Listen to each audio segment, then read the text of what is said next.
कहते हैं दान करना पुण्य का काम होता है और जिस दान से आप किसी का जीवन बचा सके उसे महादान कहते हैं। रक्तदान भी महादान है। अपना रक्तदान करके आप किसी का जीवन बचा सकते हैं, किसी का परिवार को ढेरों खुशियां दे सकते हैं।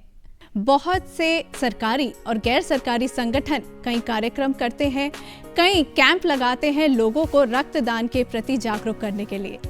इसी कड़ी में दिल्ली पुलिस सेंट्रल डिस्ट्रिक्ट ने ब्लड डोनेशन कैंप का आयोजन किया।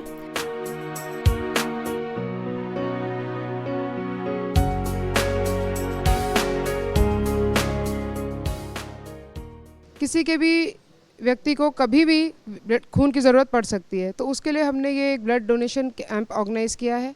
हमारा साथ दिया है नेशनल मेडिकोज ऑर्गेनाइजेशन में।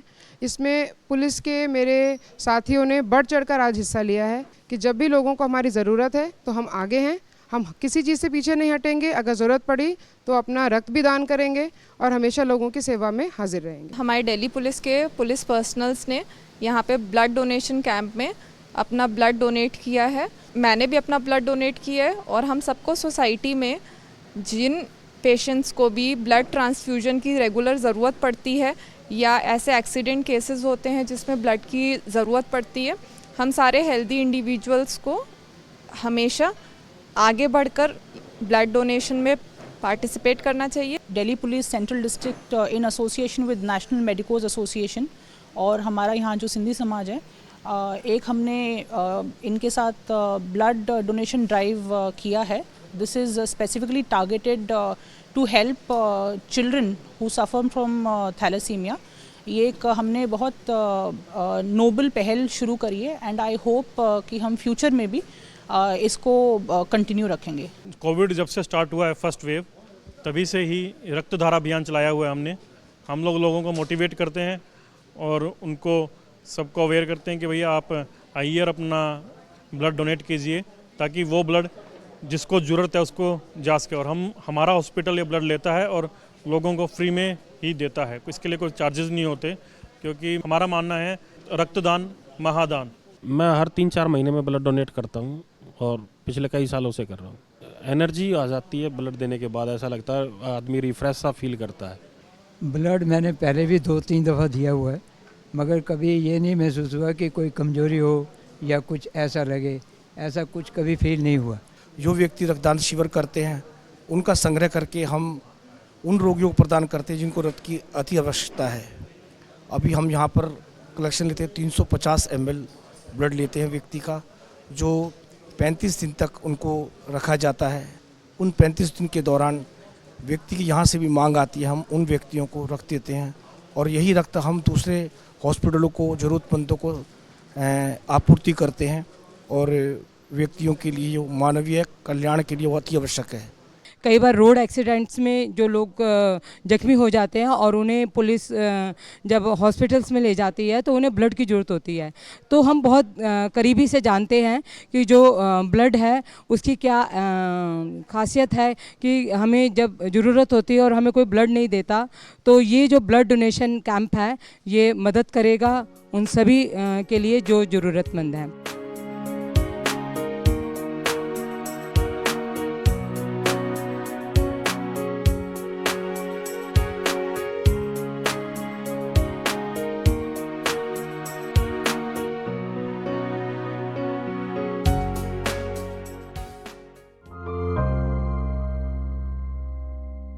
रक्तदान का क्या महत्व है, भारत में रक्तदान को लेकर कितनी जागरूकता है और क्या कुछ प्रयास करने की ज़रूरत है, आज इन्हीं बिंदुओं पर हम चर्चा करेंगे। चर्चा करने के लिए हमारे साथ आज एक खास पैनल जुड़ रहा है जो एक लंबे अरसे से लोगों को रक्तदान के प्रति जागरूक कर रहे हैं और प्रोत्साहित कर रहे हैं। तो आइए उनका स्वागत करते हैं हमारे कार्यक्रम में। आज हमारे साथ स्टूडियो में मौजूद हैं डॉक्टर प्रोफेसर RM मकरू, जो प्रेसिडेंट हैं Indian society of transfusion medicine के। आपका बहुत बहुत स्वागत है। साथ ही हैं डॉक्टर किरण चौधरी, जो कि department of transfusion medicine ABVIMS and doctor RML hospital new Delhi से हैं। आपका भी बहुत बहुत स्वागत है हमारे कार्यक्रम में। और हमारे पैनल में आज हमारे साथ जुड़ रहे हैं डॉक्टर सुनील गुप्ता, जो कि एडिशनल डायरेक्टर जनरल हैं health service, ministry of health and family welfare से। डॉक्टर सुनील गुप्ता, आपका बहुत स्वागत है हमारे कार्यक्रम में। तो डॉक्टर किरण, सबसे पहला सवाल आपसे मेरा है, आपसे हम पहले ये समझना चाहेंगे कि रक्तदान का महत्व क्या है। रक्तदान का बहुत बड़ा महत्व होता है। जैसा कि आप लोग जानते होंगे, ब्लड को ड्रग माना जाता है, लेकिन ये आमतौर से जो ड्रग्स या जो मेडिसिन्स हैं उस तरीके का नहीं होता है। वो तो फार्मास्यूटिकल इंडस्ट्रीज़ में बनती हैं। ये ड्रग या ये जो ब्लड है, ये हमें ह्यूमन बीइंग से ही लेना पड़ता है और ये और किसी फैक्ट्री में बनाया नहीं जा सकता है। और ऐसी कई बीमारियां हैं जिसमें हमें ब्लड ट्रांसफ्यूजन की आवश्यकता होती है। जैसे आपको पता होगा, रोड ट्रैफिक एक्सीडेंट्स हैं, बहुत सारी सर्जरीज़ हैं, इनमें ब्लड ट्रांसफ्यूजन की आवश्यकता होती है। और कुछ बीमारियों में तो ये लाइफलाइन है, जैसे thalassaemia, haemolytic anaemia, aplastic anaemia के जो मरीज होते हैं उनके के लिए तो ये लाइफलाइन है। तो इसीलिए ब्लड डोनेशन का और ब्लड का बहुत ज़्यादा महत्व है। जी डॉक्टर मकरू, आपसे मेरा सवाल है कि national voluntary blood donation day हम सेलिब्रेट करते हैं, तो इसके पीछे का मकसद क्या है, क्यों इस दिवस को मनाया जाता है? पहले मैं Indian society of blood transfusion की माध्यम से सब वॉलंटरी ब्लड डोनर्स को धन्यवाद और कंग्रेचुलेट करना चाहता हूँ फॉर देयर कंट्रीब्यूशन, जो वो रक्तदान देते हैं अपने पूरे मरीज़ों को बचाने के लिए। हमारा national voluntary blood donor day हम मनाते हैं, ये पूरे देश में हर एक स्टेट में मनाया जाता है, primarily to felicitate and thank all those regular repeat voluntary blood donors for their contribution, the gift of blood, and they are real heroes। जैसे कि ये अपना कोई भी सब कुछ काम दाम सब कुछ छोड़ के आगे आते हैं और अपने रक्त का दान करते हैं, इसीलिए कहते हैं रक्तदान महादान। जी डॉक्टर सुनील गुप्ता से हम जानते हैं कि क्या महत्व है अभी और किस तरीके से लोगों में अभी लगता है कि भारत में कितनी जागरूकता है रक्तदान को लेकर। पूरे देश में हर स्टेट में जगह जगह ब्लड डोनेशन कैंप लगाए जा रहे हैं। पूरे देश में कुछ ना कुछ आयोजन चल रहा है। आईसी एक्टिविटी जो हम एजुकेशनल एक्टिविटीज बोलते हैं वो भी पूरे देश में चल रही है और आगे भी चलती रही काफी जोरों से। पीछे क्या था, कोविड की वजह से काफी एक्टिविटीज में एक थोड़ा ठहराव आ गया था, क्योंकि लोगों की मूवमेंट बंद हो गई थी, लोग बाहर नहीं जा पा रहे थे, मिलना जुलना बंद हो गया था, कैंप्स ऑर्गेनाइज नहीं हो रहे थे, तो थोड़ा डिस्ट्रप्शन आया था।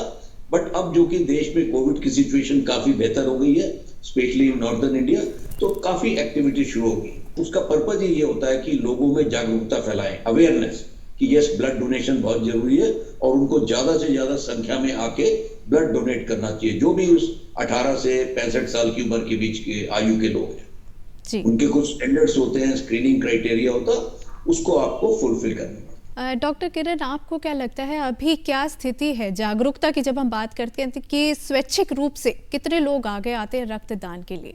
शुरुआत में गवर्नमेंट की तरफ से कुछ मैसेजेस हमेशा रेगुलरली दिए जाते थे और फिल्म स्टार्स वगैरह को इन्वॉल्व किया जाता था। और मैं तो ये बोलती हूँ, जैसे जैसे कैंप्स बढ़ने लगे हैं, सिर्फ कैंप का कहीं पर होना ही बहुत बड़ी जागरूकता फैलाती है, क्योंकि आसपास के लोग बहुत उत्सुक होकर जानने की कोशिश करते हैं कि यहाँ क्या हो रहा है, और फिर ऐसे भी बहुत सारे लोगों को पता चल जाता है कि कैंप्स है। फिर नुक्कड़ नाटक है, मैसेजेस है, हम थैंक यू कार्ड्स भेजते हैं। जो एक बार रक्तदाता हो जाता है वो कम से कम 4-5 लोगों को और लोगों को बताता है। तो पहले के हिसाब से जागरूकता बहुत ज़्यादा फैल गई है, इसमें कोई दो राय नहीं है। और मेरी ये पर्सनल समझ है कि 18 साल के उम्र के बाद हम लोग रक्तदान कर सकते हैं, तो हम लोग क्यों ना बच्चों को इन्वॉल्व करें, छोटे बच्चों को उस उम्र में सेंसिटाइज करें, उन्हें अपने इस अभियान का एक पार्ट बनाएं। जैसे कोई कैंप्स है उसमें उनको वॉलंटियर्स बनाएं, छोटी छोटी चीज़ें उनसे कराएं, बैंडेड लगा देना, फ्रूटी दे देना, हाल चाल पूछ लेना डोनर का, ताकि वो सेंसिटाइज्ड हो जाएं और वो जब 18 साल के हों तो वो ऑलरेडी प्रिपेयर्ड हैं कि हमें भी रक्तदान करना चाहिए। डॉक्टर मकरू, और किस तरीके के प्रयास किए जा रहे हैं अभी लोगों को जागरूक करने के इसके लिए? मैं पिछले 4 डिकेड से वॉलंटरी ब्लड डोनेशन से वाबस्ता हूँ। पहले से अब बड़ी जागरूकता आई है। हमारे देश में ब्लड डोनर्स की कमी नहीं है, मगर ये एक ऑर्गेनाइज तरीके से हमें चलाना है।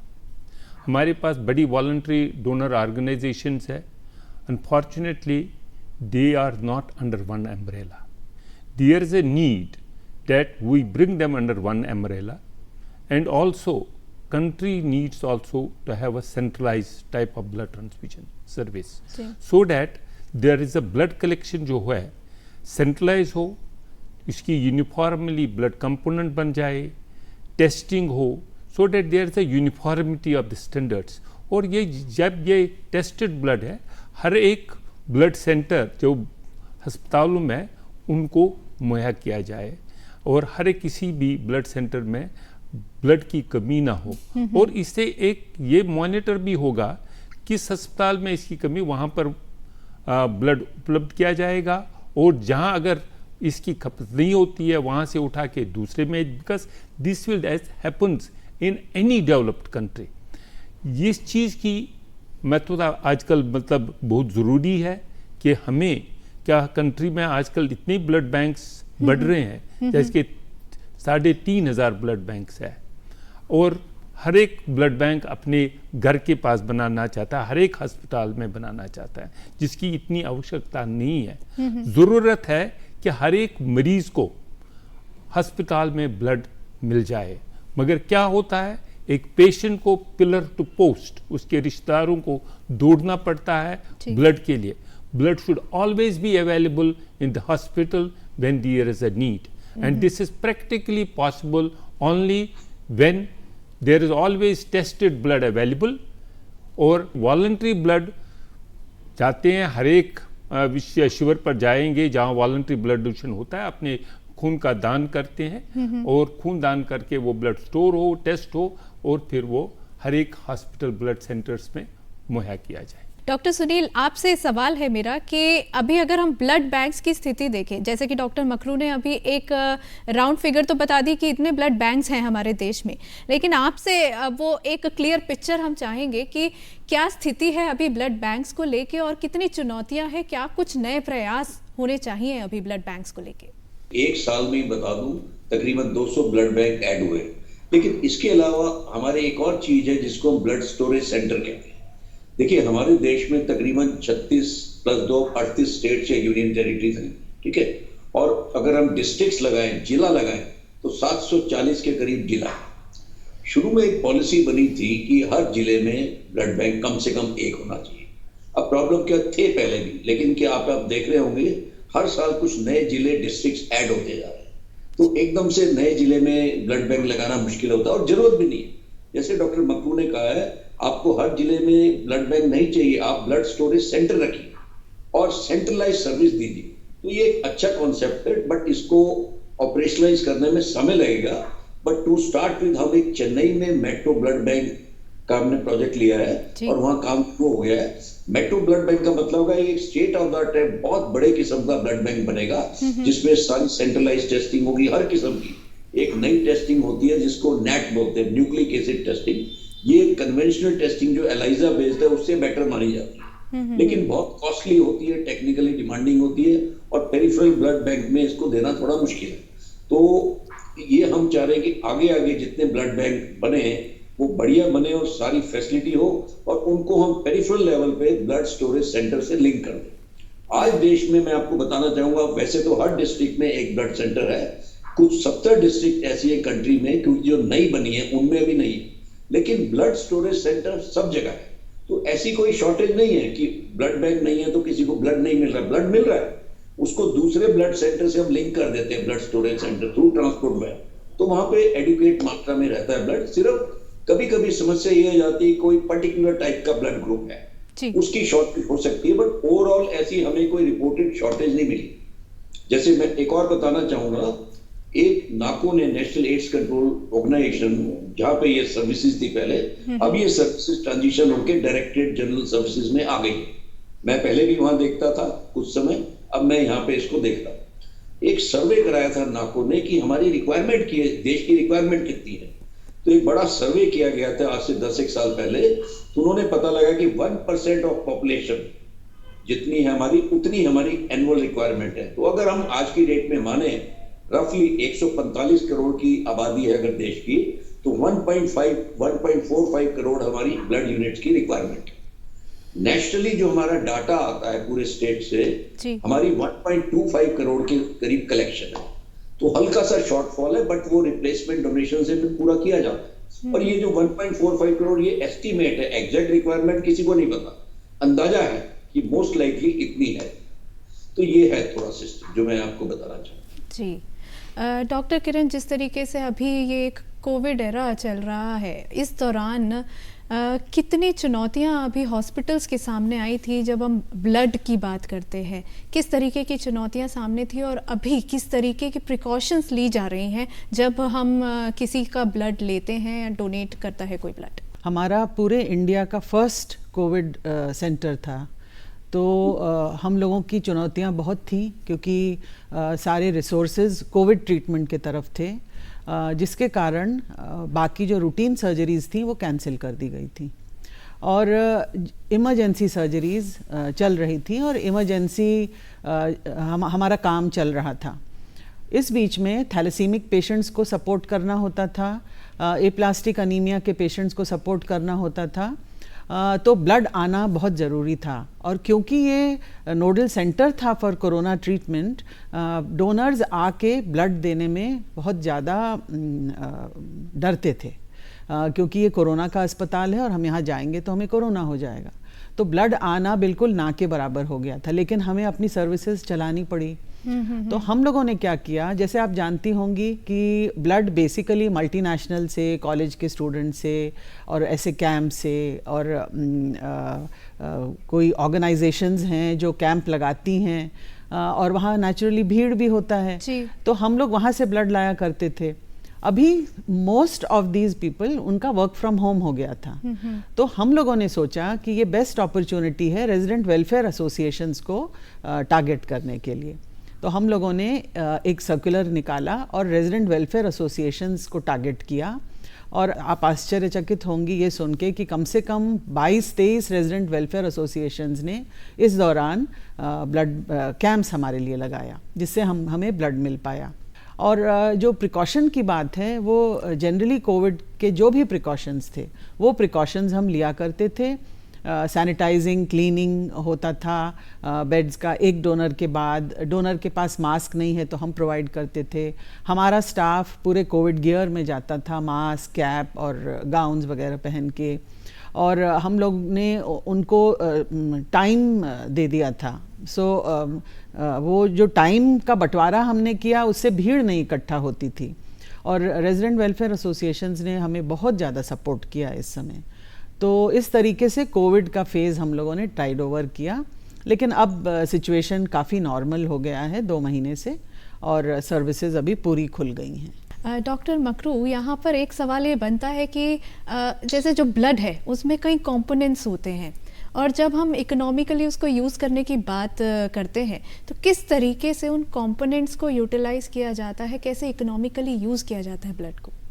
आजकल जैसे आपने ये ब्लड है, एक होल ब्लड होता है जी, इसके अलग अलग अंग है जी, रेड ब्लड सेल्स है, प्लाज्मा है, प्लेटलेट्स है। और जिस ब्लड को हम जब लेते हैं इसमें से हम 3-4 अंग बना के 1 यूनिट ऑफ ब्लड को 3 या 4 मरीज़ों को डिपेंडिंग अपॉन कि उनको किस अंग की ज़रूरत है। जब किसी को एनीमिया होता है, जब रेड सेल्स की कमी होती है उसको सिर्फ रेड सेल्स लगते हैं। जब किसी की कोगुलेशन फैक्टर्स की कमी हो तो उसको FFP लगता है। और किसी को प्लेटलेट की ज़रूरत होती है, जैसे आजकल डेंगू होता है, डेंगू वायरल फीवर, उसमें कभी प्लेटलेट की कमी होती है, उसमें प्लेटलेट लगते हैं। और ये प्लेटलेट के अलग अलग अब हम सिंगल डोनर से भी बनाते हैं जिसको हम एफेरेसिस प्लेटलेट कहते हैं और SDP।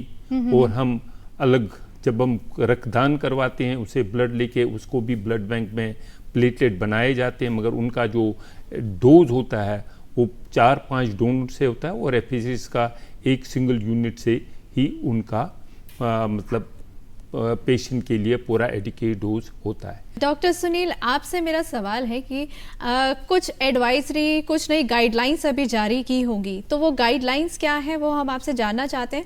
साथ ही अभी आने वाले समय में क्या कुछ प्लान्स हैं? देखिए, जब भी इस तरह का कोई ओकेजन होता है, जैसे 14 जून को वर्ल्ड ब्लड डोनर्स डे होता है और या दूसरा 1 अक्टूबर को हमारा national voluntary blood donation day, तो जितनी स्टेट ब्लड ट्रांसफ्यूजन काउंसिल्स बोलते हैं या स्टेट एड्स कंट्रोल सोसाइटी है, उनको हमारा एक गाइडेंस नोट जाता है कि उन्होंने कैसे इसको सेलिब्रेट करना है, कैसे कैंप लगाने हैं। जैसे कोरोना के टाइम में था तो कैसे सोशल डिस्टेंसिंग जरूरी है, कोविड एप्रोप्रिएट बिहेवियर होना चाहिए डोनर्स का, कलेक्ट करने वाले का, क्या बायो सेफ्टी प्रिकॉशंस लेने हैं उन्होंने, क्या स्लोगन है, क्या थीम है, और कैसे आईसी एजुकेशनल एक्टिविटीज वो कर सकते हैं।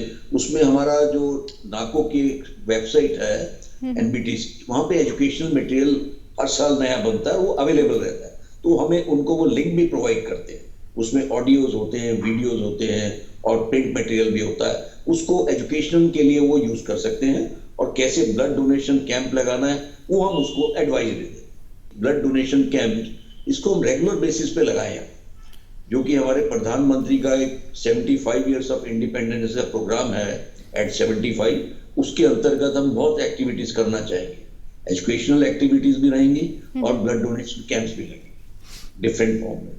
बीच बीच में हम कुछ क्विज कंपटीशन उस पर रखेंगे, स्कूल स्टूडेंट के साथ, कॉलेज स्टूडेंट के साथ, पोस्टर कंपटीशन हमने सोचा है कुछ ऐसे ऑर्गेनाइज करेंगे। तो हमारा कुछ प्रयास रहेगा कि कुछ ना कुछ चलता रहना चाहिए। और एक और है कि हमारे कुछ ना ब्लड बैंक के स्टैंडर्ड्स हैं, वो स्टैंडर्ड्स लास्ट हमारे 2004 में बने थे, तो अब जरूरत है कि उसको थोड़ा सा रिवाइज किया जाए। तो उसके लिए कमेटी बनाई गई थी, उस कमेटी की रिपोर्ट आ गई है, तो उसमें काफी चेंजेस किए गए हैं। क्योंकि जैसा आपको मालूम होगा कि जो लाइसेंसिंग होती है ब्लड बैंक्स की, वो हमारे ड्रग एंड कंट्रोल ऑर्गेनाइजेशन है वो करती है, तो उसके मैंडेटरी होता है उसको फॉलो करना।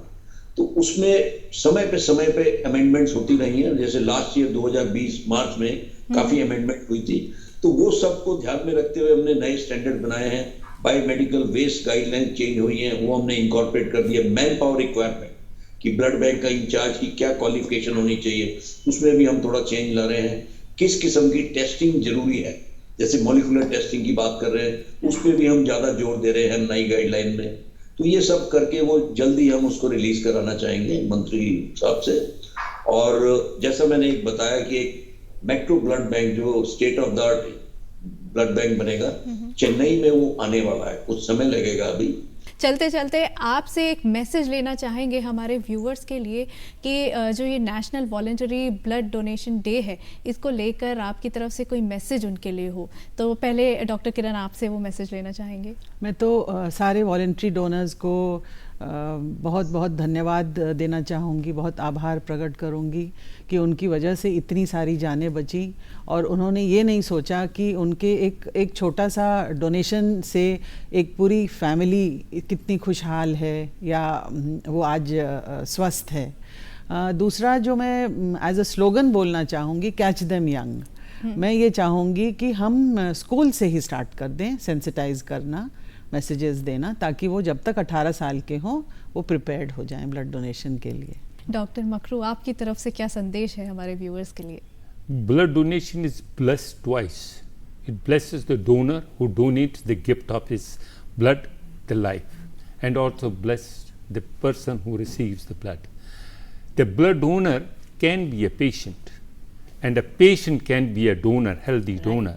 So we should not think that I don't need blood. A person can need blood any time in their life. So everybody should come forward and contribute for this gift of life, the blood donation, and so that we have safe blood for each and every patient in the hospital. Doctor Sunil, आपका क्या संदेश है हमारे viewers के लिए?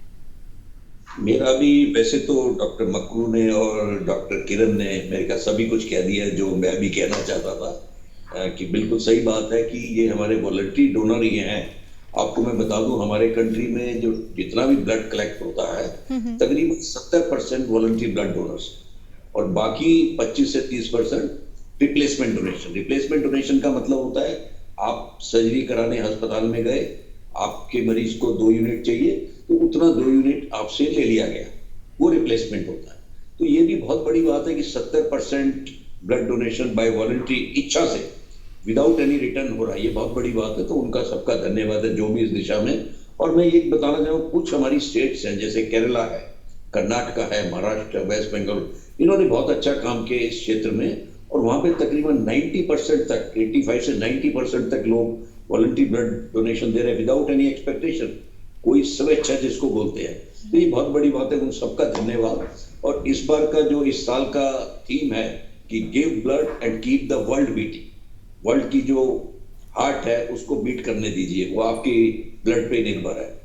तो उन सबका धन्यवाद है और आगे भी वो करते रहें, बड़े से बड़े संख्या में आए। और हमारा टारगेट अब है कि एटलीस्ट पूरे कंट्री में 90%, 70 से 90% वॉलंटरी ब्लड डोनेशन हो जाए। वैसे तो थ्योरेटिकली 100% होना चाहिए, बट उसमें शायद समय लगेगा, बट एटलीस्ट हम चाहेंगे अगले 1 साल में 90% तक हम पहुंच जाए, तो ज्यादा से ज्यादा लोग, यंग लोग स्पेशली जो हेल्दी हैं, जिनको कोई बीमारी नहीं है, वो आए, ब्लड डोनेट दें, और ताकि उनका भला हो सकते हैं जिनको कुछ बीमारियां हैं, जिनको जरूरत है। बहुत बहुत शुक्रिया डॉक्टर सुनील हमारे साथ जुड़ने के लिए, और आप दोनों का भी बहुत शुक्रिया हमारे साथ जुड़ने के लिए। तो रक्तदान महादान है और हम सबको इसके लिए आगे आना चाहिए। आप किसी की ज़िंदगी बचा सकते हैं, किसी को खुशियां दे सकते हैं। फिलहाल हमारे साथ जुड़ने के लिए आपका बहुत बहुत शुक्रिया। खुश रहिए, स्वस्थ रहिए। हमें दीजिए इजाज़त। नमस्कार।